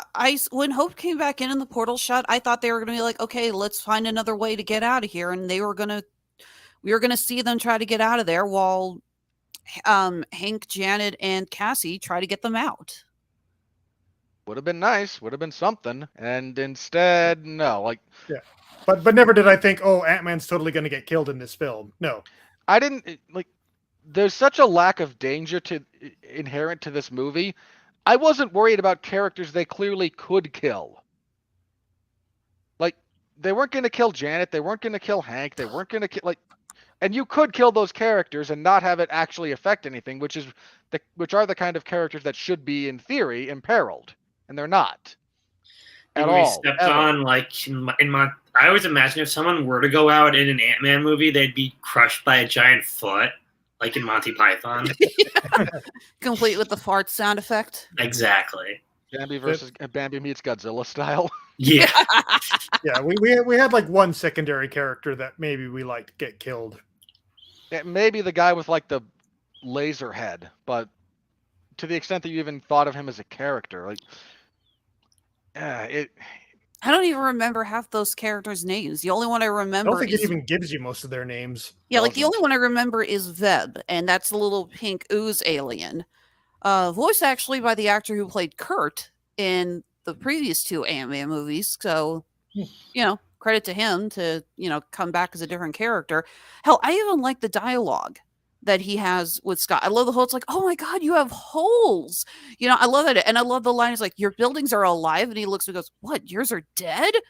I thought that was a good line. I thought that was clever. That one was pretty good. I could do without the discussion of holes and various orifices and what comes out. Oh, I couldn't. No, that was necessary for me. Yeah, I'm actually, sure when he gets the holes and he engulfs them, that was actually kind of scary. I have holes. Yeah, I didn't know he could do that. Yeah, I kind of lurched back. I was like, "Whoa, okay." Yeah, he was kind of the comic relief character that more or less worked. And again, they didn't push it too far with it. It was They went for the whole thing. Whoa, that was I got that pun. Yeah. So to kind of wrap this up, since we're approaching on 90 minutes here. This personally speaking, this didn't really work for me. I appreciate that for some people, this actually does generate excitement and momentum going forward. I think that was actually one of my personal gripes with this.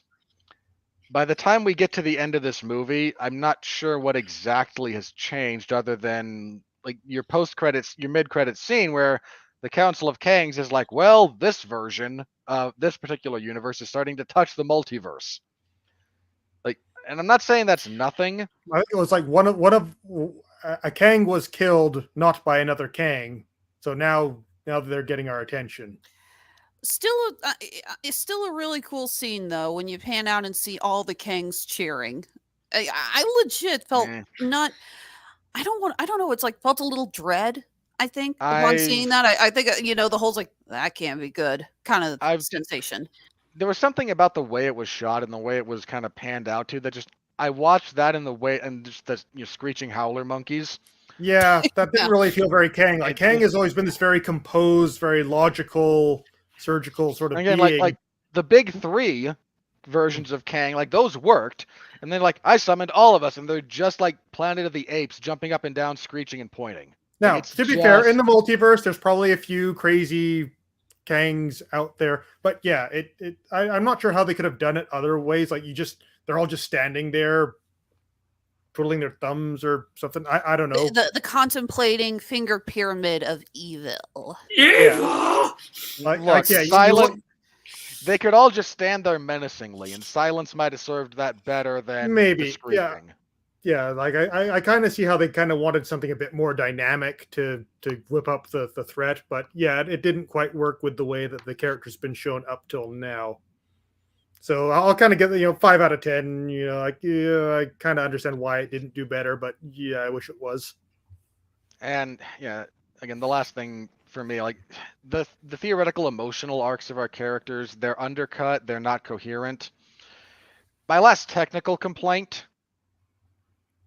There were a lot of reshoots here, and it's relatively obvious. There's a lot of ADR and it's relatively obvious. Like, this is kind of a patched together film. And it's unfortunate because, so was the first one, and it suffered a little bit for it. Like, that was kind of my big gripe with the first Ant-Man was there's 3 directors here, and it's very, very obvious which scenes were done by which one. And it became kind of an issue. Here, you have so many shots of just one person standing in front of their projector screen, staring at the camera, delivering lines. And which is what they had to do for, again, pickup shoots, reshoots, touch-ups, whatever they want to style it as.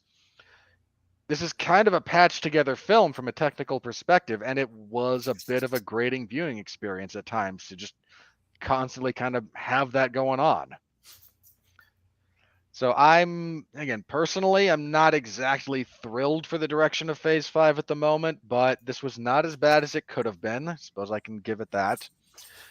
The actors, again, I don't think there's a bad actor here. There's just weird choices that were made by the director to try and get us to certain places. I mean, and there's characters that don't need to be here. Like, we mentioned it, both Hank and Janet could have been written out entirely. Sorry, Hank and Hope, not Janet. You could have removed them and not Alexis, really stop lost barking. anything. Yeah, Eddie says hi. Oh, I thought that was you. I'm sorry. Hi, Eddie. So, yeah, again, like, I understand why people enjoyed this one, and I'm not knocking anyone for enjoying it. I'm not going to sit here and say, you have the intellect of a 2-year-old to enjoy this. It's not quite that bad. But I don't know, this isn't quite the home run that I think Marvel needed to kick off Phase 5.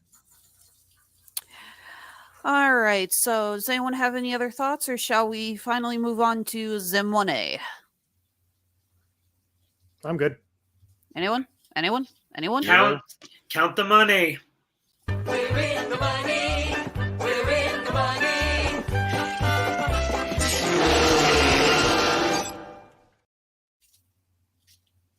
Well, it made a lot of money. All right. Darn it. How does Mark do this so flawlessly? Practice. Makes perfect. Sorry. Yeah, I'm trying. Like, I'm pretty sure Mark is doing this even when he's not hosting the podcast. Like, it's probably like where his phone's web browser defaults to. First Love time you, he Mark. did. Yeah, there we go. Yeah, first time We're tiny in the corner now. Yeah, first time he did it, I was like, tell me you have like 2 screens or something, and that's how you do this so flawlessly, because I don't know how he does that. All right, so on opening weekend, Ant-Man and the Wasp: Quantumania took number 1 with Surprising absolutely no one. Well, Not maybe James surprising. Cameron. Hey, come on, can we all just rejoice that Avatar: The Way of Water finally got booted down? I I can don't sleep have the tonight hate for now. that franchise that you do, but I'm glad you're happy. It fell. Knock at the Cabin beat it. All right, number 3, Puss in Boots: The Last Wish, which was awesome. I did actually go see that, so we could talk about it with the Oscars nominations bit that we did, and yeah, it was actually quite good. Zach, tell me, I think that the wolf from Puss in Boots: Last Wish will go down as one of the most terrifying animated villains of all time. What do you think? I agree. I agree. Yes. Definitely from DreamWorks. Definitely. Mm-hmm. All right, what else we got? So then was Magic Mike's Last Dance, which is really doing badly. No. The third Channing- film in a minor franchise? Channing Tatum hasn't aged like milk. Well, he hasn't done Gambit. What do you expect? Aged like milk. You want to put that guy on the same screen as Joe Manganiello, who's like 10 years older and looks a lot better than him. Poor decision making. Yeah, it's the D&D. It keeps you youthful. Number 5 was Knock at the Cabin. Number 6 was 80 for Brady. Number 7, because James Cameron apparently just needs more money. We have a 25th anniversary re-release of Titanic. That should be 26. Look, That should be James, 26. I respect you as a filmmaker, like you good, but seriously, man, like, stop re-releasing all your movies every damn year. Like, It's just coming off as desperate.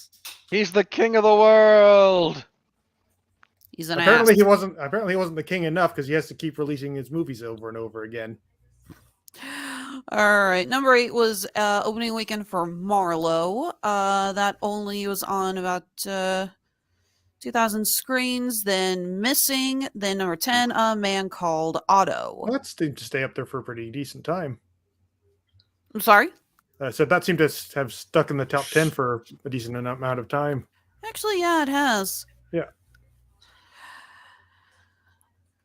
All right, so let's go ahead and go into worldwide. So right now, Ant-Man and the Wasp is leading worldwide. And I'm assuming this is just because since Avatar: The Way of Water came out last year, they're not considering it for this box office. It's based on release date, not when you make money. So everything that Avatar makes technically falls into the 2022 box office. That's why Megan is not listed here.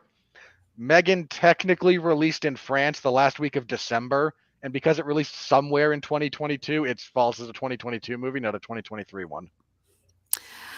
All right, number 1, Ant-Man and the Wasp. Number 2, Pathan. I genuinely do not know how to pronounce I pronounce that. it as Pathan. I assume it's an Indian film. It is. Okay. Number 3, Titanic. Number 3. Okay, look, here's the new game. How Already doing better than Morbius. you beat me to it. I was about to say, it's like, okay, here's the thing. Instead of doing our Morbius joke, let's do how many weeks it takes for Titanic, the 25th anniversary, to disappear. Probably until Craven comes out, and then we can do these are the films that made more money than Craven. My home movie will make more money than Craven. You're probably not wrong. Number 4 is the movie that the marketing department basically gave up on and said, fine, call it Plane. We quit. Unfortunate returns on that. It's a pretty fun little action movie. Nobody wants to say, give me a ticket for Plane. I'm sorry. The title completely screwed over the box office for that. I stand by it it. sounds pretty plain to me. Mm-hmm. I'm not disagreeing with you guys. Number 5, Knock at the Cabin. Number 6, Magic Mike's Last Dance. Number 7, 80 for Brady. Number 8, Missing. Number 9, Operation Fortune. Ruse de Good Air. That sounds Yeah, it's French. like my French is failing on me and I'm embarrassed. All I have is the osmosis French that all us Canadians have. Depending on where you are in Canada, at least. Oh, no, seriously, like all packaging has to be labeled in English and French, so... Yeah, that finally does have. That's a Guy Ritchie movie. Stars Jason Statham and Awkward Face Josh Hartnett. Also, Barry finally Elway's has- Aubrey Plaza and Hugh Grant. Hugh Grant's in everything Guy Ritchie does. That's an assumption. It finally does have a worldwide release. At the moment, it's only been released, I believe, domestically in the UK, but we do have a release date for it, at least here in the States. So might climb a little bit higher later. All right, number 10, Asterix and Obelix, The Middle Kingdom. I believe that's a French movie, not getting released here. All right. So, well, guys, where do you think Cocaine Bear is going to land? Number 1. Oh, I have 2 fingers. Number 1. Our official position here at the Radulich and Broadcasting Network is that Cocaine Bear will become the number 1 movie of its next week and go on to supplant Avatar: Way of the Water as the number 1 grossing movie of all time with a grand total box office take of $5 billion. That's Mark's official position. I am not reading that at gunpoint, but he did send it to me. I'm surprised he didn't go for infinity dollars, but okay. No, that's not... Look, there were revisions made. I had to step in on some points. I hope that movie doesn't. Since I gotta get my Cocaine Bear jokes out of the way because I'm not reviewing it with you guys. Can I get them out really quick? I hope the movie isn't unbearable. I hope it doesn't blow. I think that was it. Okay. In all seriousness, I kind of expect it to come in number 2 next weekend to Ant-Man and the Wasp, but I expect Quantumania to take a steep dive. All right, let's go ahead and get a prediction from you, Robert. How much of a percentage are we looking at? What do you think? It had what domestically? 120-ish million? 120. Yeah. Yep. It's pretty cheap for a Marvel movie. It's Hang still on. more money than we'll ever see in our lives combined, but still. 60%. You're predicting a 60% drop, really? 50 to 60. It's gonna be. It'll do 60 million or so next weekend domestically. Okay, somebody please write this down and report it to Mark and Jason so they can. I'll bring this remember. up. Are you on the Cocaine Bear discussion? Okay. Look, if I'm wrong, I'll admit I'm wrong. But 55 to 60% seems about right for this one to me. All right. Well, then let's go ahead and take a look at what Rotten Tomatoes has to say.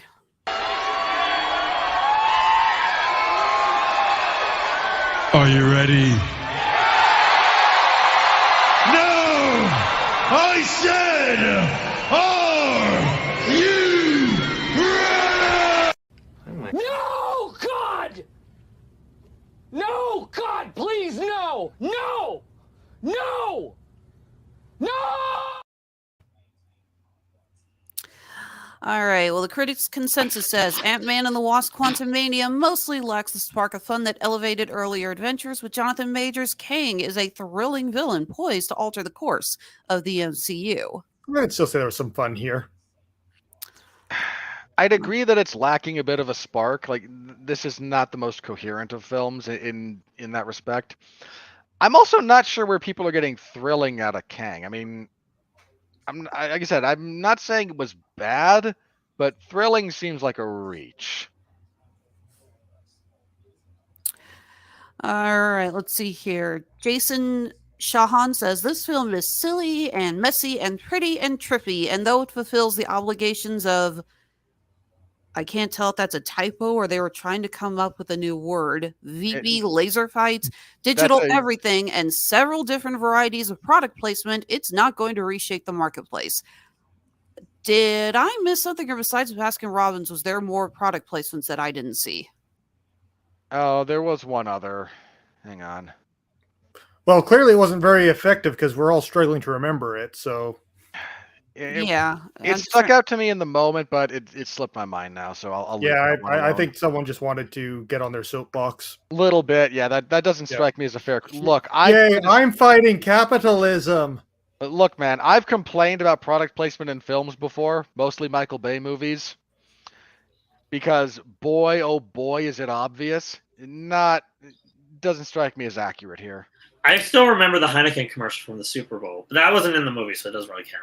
Well, I just remember that because who in their right mind wants an alcohol-free Heineken? Those things taste like skunk piss already. Why would you drink it without actually trying to get some drunk? of us have to drive people home, thank you. Then drink water. It tastes better than Heineken. I don't know why you drink at all. Forget movies like this. Oh. Yeah, non-alcoholic beer is kind of an oxymoron. Yeah, I have never known it. Seriously. Look, if you don't drink, that's perfectly fine. No pressure, no burn on you. But I have never known somebody who willingly goes for a non-alcoholic beer. Hey, I don't drink that stuff either.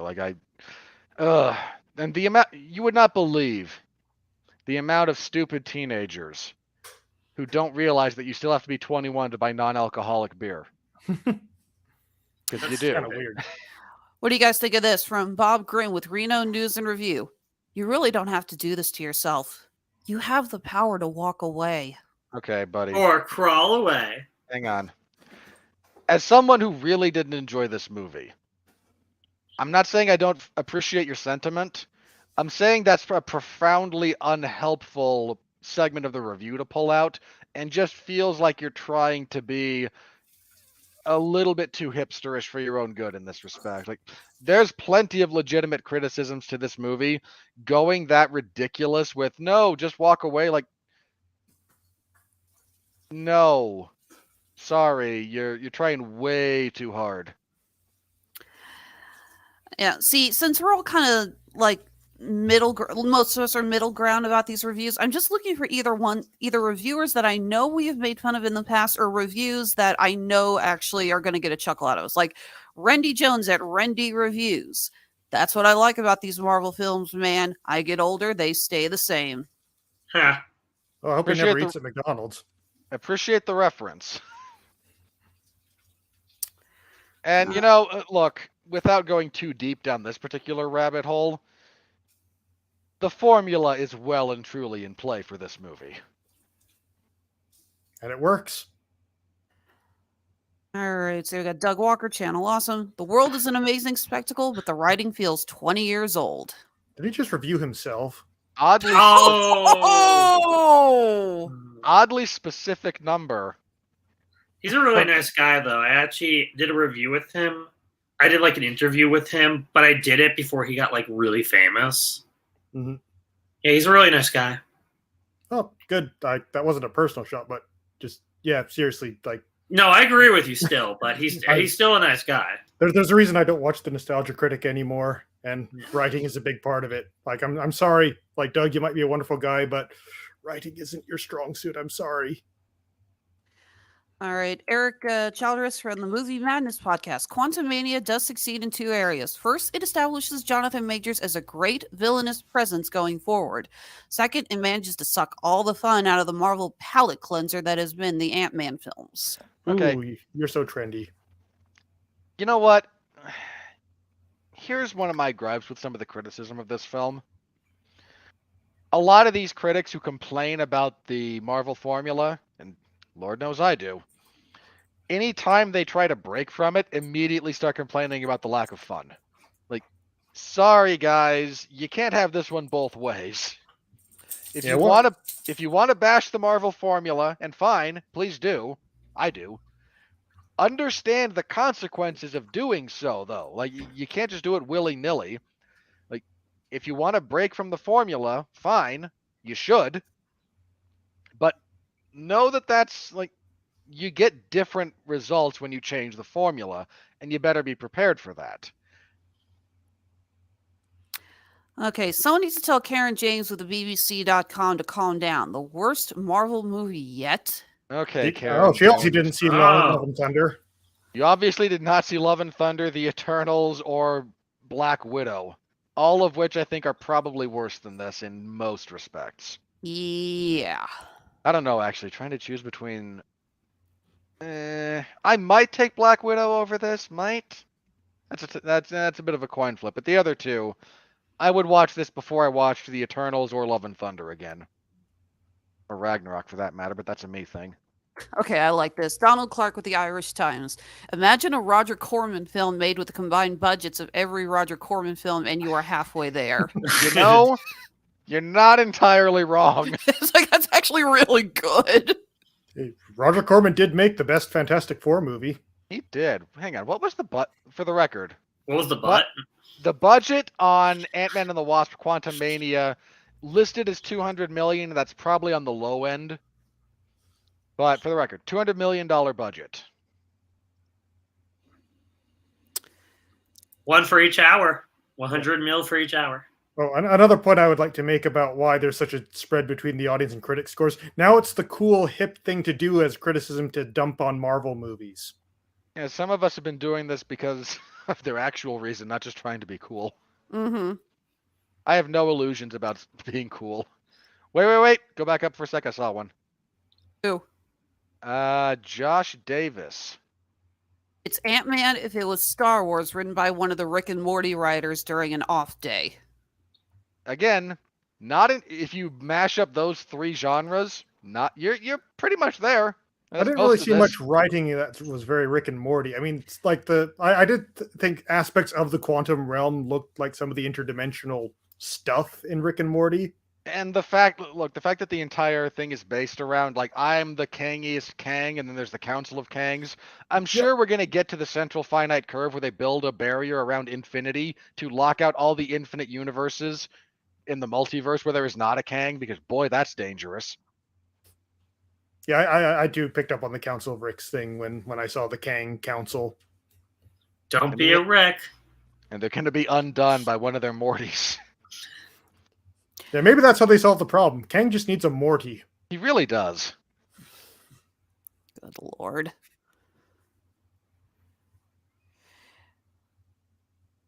Okay, this one's weird. Nell Minogue from Movie Mom. Top critic.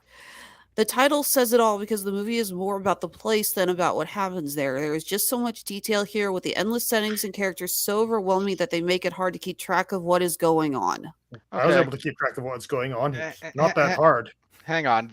This is getting at a different truth about this movie that's being phrased badly here. This movie bombards you with stuff. It bombards you with visual cues. It bombards you with spectacle on their projected green screens. Mhm. And the constant visual stimulation combined with the slipshot rapid fire editing, that's why I refer to this as Michael Bay's Marvel movie. Like, here's a giant spectacle, and we're going to edit things really, really fast, and we're going to disorient you, and you're going to lose track of everything, so you'll just go along with the movie. And it's not as bad as in Bay movies, specifically a bunch of the Transformers ones. But I think that's that's the reality that critic is trying to get at and just didn't quite understand what was going on. Looks like we got 2 reviews here from Geek Girl Riot, both negative. One says, I don't care for this movie. I had more fun helping others figure out the Kang conundrum than what actually happens on screen. Fair. And this I'm not one sure what the writes- Kang conundrum is, but okay. And this one says, enthusiastic but unnecessary with standout performances by Jonathan Majors and Michelle Pfeiffer. Oh, get bent. How in the world could you look at Michelle Pfeiffer's performance here and say that was a standout? Yeah, it was okay, but yeah, I wouldn't call it stand out. Oh, here- Jeff. Yeah, Jeff. Jeffrey Harris, 411 Mania. Despite its flaws, Quantumania brings that traditional Marvel comic book flavor, along with deeper sci-fi weirdness, and is an overall satisfying experience. And then they put the gun down and they gave him back his family. Jeff is a very kind reviewer most of the time. He's a friend of mine. We've done plenty of stuff together, but I'm just going to phrase it like that. He is a kind reviewer frequently, and I don't agree with him on this one, but I'm not seeing a lot of our usual people that we can make fun of. It's like they all decided to nope out of this or something. or they're just They very decided further that they down. stopped. They didn't like being made fun of by us, so they just stopped reviewing entirely. If only we had that kind of power. If I had that power, man, believe me, I wish. Do you know they actually make these movies just so we can review them? That would be something. You think it would be the other way around, but you know, life's weird. Yeah, I'm not even finding Mary Sue or anything. We always love making fun of them. Yeah, that is in fact an outlet that is on Rotten Tomatoes, everybody. Hey, if Rotten you're not familiar. Tomatoes, implement a critic search function. Okay, I like this from Joss Larson on Film. Enough oogly landscapes and googly creatures to power 2 Star Wars pictures and half a Dune. Yeah. I see what he's going for, and it kind of works. I'm not really sure about Dune. It's not really Dune's not a creature feature. Yeah, not really. I mean, there's like the Muad'Dib rat and the sandworm. That's about it.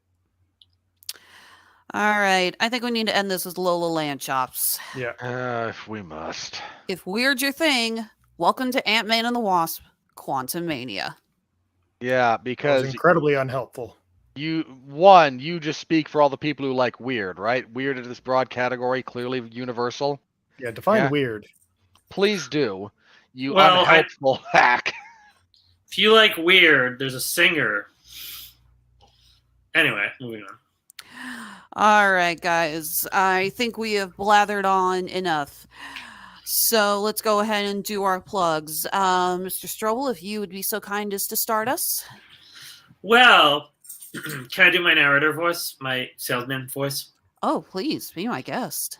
Hey, you!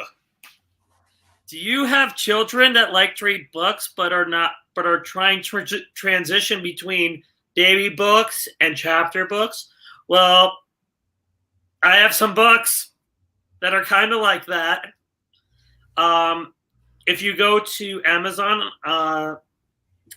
you type in Zachary Strobel books, you'll find some books that I wrote. Some great books that I worked on, helped create, and then there's a book called Catastrophe that I helped on. But other than that, our top seller is Dinosaurs on the Moon. It is also kind of weird in sci-fi. See how I tied it all back to Ant-Man? And yeah, we've got other books like Friendship Sanctuary, which I hope takes off because it would make an awesome movie. Yeah, that's pretty much how I contribute to society besides these wonderful reviews. And yeah, that's about it. All right, and you will be coming back here before too long because we have a discussion on season 3 of Hulu's Animaniacs to talk about. Yay! All right, we'll be doing that March 1st, I believe, is what we got scheduled for that. Correct. All right. David, you want to tell us about what you got coming up? Just for podcast things, I'll try and crash the Vox Machina season 2 discussion. Mark will have me. I might have bad news for you on that. Oh, is it being canceled or rescheduled? I believe it was. Okay. Well, depending on... I will double check, but... So I might not be on it if it does not exist. At some point, Mark and I will be discussing Agretzko Season 5, the final season. I just found out. Very sad about that. Yeah, it seems like it's run its course, but... I know, possibly, but still, when you have something you love that much, it's always sad to see it go, but yes.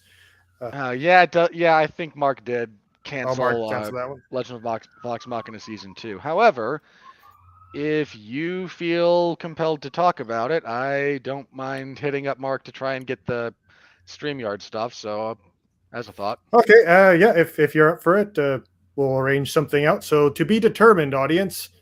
Other than that, just the usual, I'll be on for probably most Marvel and Star Wars things this year. Guardians of the Galaxy 3, definitely. And Dune Part 2, I believe, is coming out later this year, and I'll definitely be up for talking some Dune. All right. Robert, what do you got coming up? All right. You can find me covering mixed martial arts and professional wrestling over at 411mania.com. This last Monday, I got tagged in at the last minute to cover Monday Night Raw. It was interesting. Not one of their stronger shows. AEW's Dark Elevation is my usual Monday thing, so I did that as well because I am the hero that 411 Mania needs, but not the one it deserves. Let's see. I also cover when MLW releases stuff on Thursday. I think that it's either this week or next week that Fusion is coming back, so be on the lookout for that. WWE SmackDown on Fridays, and whatever the UFC does on Saturdays. This last event was not especially great. This upcoming one is not especially great on paper, but pay-per-view the week after that, and that one's looking pretty good. So if you want my full thoughts on that, I host the 411 Ground and Pound MMA podcast. I record that Sunday evenings. Wherever you're listening to podcasts, type that in, and you should be able to find me over there. As for Damn You Hollywood, our schedule... It stops after Cocaine Bear. Mark just has a bunch of other notations after this. I kid. They're just going to stop making movies after Cocaine Bear because it's just going to be so great that no one's going to try anymore. In the future, all movies will be Cocaine Bear. All of them. Didn't Elizabeth Banks said she wants to do Cocaine Shark next? Cocaine Shark.